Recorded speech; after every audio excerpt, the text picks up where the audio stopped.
Do you like animals? I know I do. The animal world is so interesting, and I'm sure you'll want to know more about it.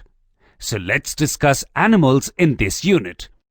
Let's begin with classification. Classification means to put things into groups according to their characteristics. Classifying things makes it easy for us to study them.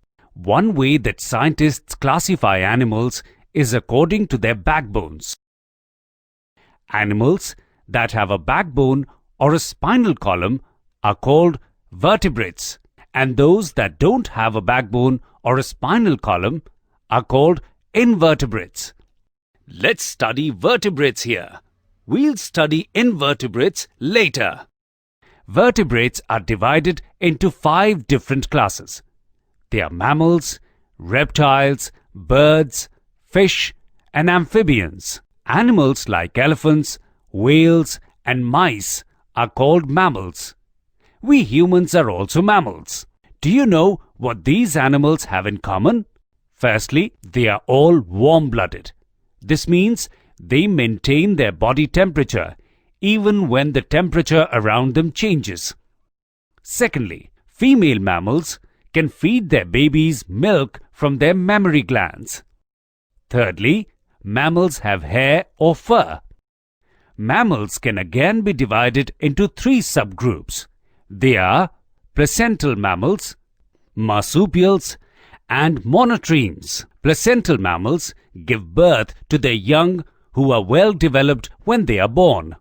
Some examples of placental mammals are humans, whales, dogs, and rats. Marsupials are mammals that give birth to young ones who are not developed fully. These partly developed babies initially crawl inside their mother's pouch where they are fed until they develop before emerging into the world. Examples of marsupials are kangaroos, koalas, and opossums. Monotremes are mammals that lay eggs. There are only 2 monotremes, the platypus and the echidna. Both are found in Australia and Papua New Guinea. The only mammal that can fly is the bat. Yes, a bat is a mammal and not a bird. Reptiles are cold-blooded animals.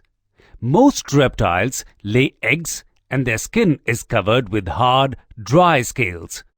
Examples of reptiles are crocodiles, lizards, snakes, and tortoises. Reptiles breathe through their lungs.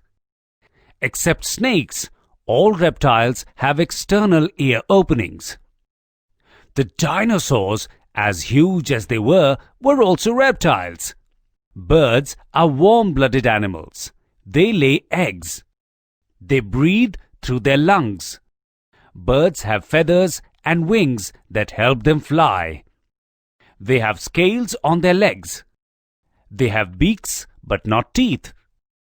Birds have a bone inside their body called furcula. This bone is also known as wishbone. The wishbone protects the bird's chest from the force of the wings when it flies. Some birds can't fly. Kiwis, penguins, ostriches, and emus are flightless birds. The ostrich is the largest bird in the world. The hummingbird is the smallest bird in the world. It is the only bird that can fly backwards. Fish are cold-blooded water animals. Most fish have scales on their bodies and lay eggs. Most fish have fins to help them swim through the water. Fish have gills instead of lungs, which help them to breathe underwater. Fish get their oxygen from the water. They take in water through their mouth, passing it over the gills where the oxygen is extracted. Sharks, tuna, and salmon are examples of fish. Amphibians are cold-blooded vertebrates that begin their life in water and can live both on land and water. Amphibians have thin skins over their body. Amphibians don't have scales over their bodies or claws at the end of their limbs. The adult females of amphibians return to the water to lay eggs. Examples of amphibians are frog, toad, salamander, and newt. Most amphibians feed on insects. They flick out their tongue to catch insects. Some salamanders and frogs have tongues 10 times the length of their body.